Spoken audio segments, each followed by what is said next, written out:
Okay, I'm back in my own room this week, and oh, first thing I wanted to address was the fact that we are missing a video this week is because Kinsman apparently is having a problem with her sound, so she couldn't record for this week. Although apparently she lives within stalking distance of Chazza, so I think she should just go to Chazza's and record there. Seems like it makes sense to me. I don't know. I actually just thought of that as I was saying it. Anyway, this week's theme is people who inspire us. And who inspires me? J.K. Rowling, just like Justin Chazza said. Because of the fact that I like to write, I want to be a writer, and one of the things that I love the most about her writing is the fact that everything comes together. Like, you can tell how much she planned and how much research and how much time and effort went into every word that she put down. Everything in Harry Potter, from the names of the characters to, I mean, everything in that series is just so well planned out. I love that things that happen in the first book that you forget about reappear suddenly in the different books, and everything just comes together in the end so perfectly. Like, that's one of the things that I loved the most about that series, more than any other series I've ever read. J.K. Rowling had a really hard start. She was really poor. She didn't have much going for her, and she ended up amazingly successful, and I think that's really cool. And if you have the 2-disc version of the Half-Blood Prince, there's on the second CD or the second disc, there's a day in the life of J.K. or a year in the life of J.K. Rowling, and it shows her going through writing the last book, and like she goes to the old house she used to live in and finds that the people that now live there have her books sitting on the shelf, and I thought that was like a really cool thing. Also, my mommy. My mom. I like my mom. She works really hard. She came from like a really poor kind of family background, and she works really hard every day to be able to provide for us, and that's really cool. I love my mommy because she didn't go to college or anything like that, so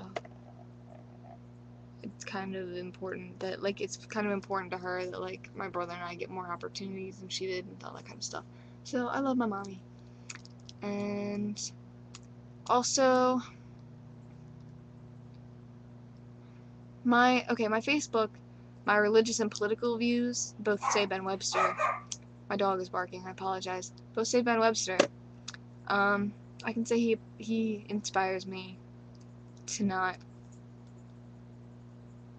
be a retard. I don't know. I don't know who else inspires me. Other than, the only other person that really comes to mind is Justin Gracie, who, as many of you know, is my friend and my ex-boyfriend, and he and I have been really close for a really long time, and he was like the one person who, throughout like my hardest times, never gave up on me, and he has so many goals and so many things that he works so hard for, and he doesn't really give up on much. Even when he feels really low, like, he never really gives up on anything. And he's never given up on me, even when everybody else seemingly did. And he's always been the person who's reminded me that there's always something to look forward to, and I can do anything I want to. And he's done that more than anyone else in my life, I think. Like, he's always been backing me up, and he's always been there for me in the entire time that I've known him, even when I didn't really deserve it. So he definitely inspires me. And he's one of the most kind-hearted and talented people I've ever met in my life. So he's a pretty big inspiration to me.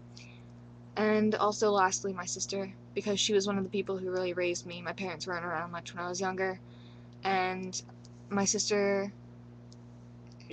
everybody told me not to be like her, the entire time I was growing up because she slacked off and she partied too much, and she just did what made her happy, and it's probably the happiest person in my family now because she married someone she really loves. She has a daughter who's amazing and perfect, and she's always kind of been the source for me to look up to, and she's always been the person in my family that I could talk to about anything and things like that. And just the fact that she hasn't always done what everyone else wanted her to, but she still ended up happy and successful, that's pretty cool. Yeah, I just got back from Colorado this week, and I have so much going on this week. Yesterday was my friend's birthday. I'm going to Chipotle tonight. My friend just got back from the army today. 4th of July is coming up. My birthday's coming up in a couple of weeks. I'm pretty excited for that. I have so much going on right now, but it's pretty cool. My hair is a mess. I don't know why it's flipping like this. It's like, I'm sorry for that. Vlog of the week. Because Jess took the one that I wanted, because she's a whore. Which, by the way, if you didn't watch Jess's video, was Melissa93. No, WTF Melissa93. That's what it was. And, my other blog of the week, though, is Don't Give a Fuh. It's not fuck, it's fuh. F-U-H. And his name is Anthony, or Tony, and he lives in Florida, and I recently started talking to him more, and he's pretty cool. He likes comic books and Blink-182, and he's pretty chill, and he's really nice. So, you should go follow him. He recently started following me, like, this week, I think. Yeah. My videos are all so long. I'm sorry, I always make my videos too long. But, that's all.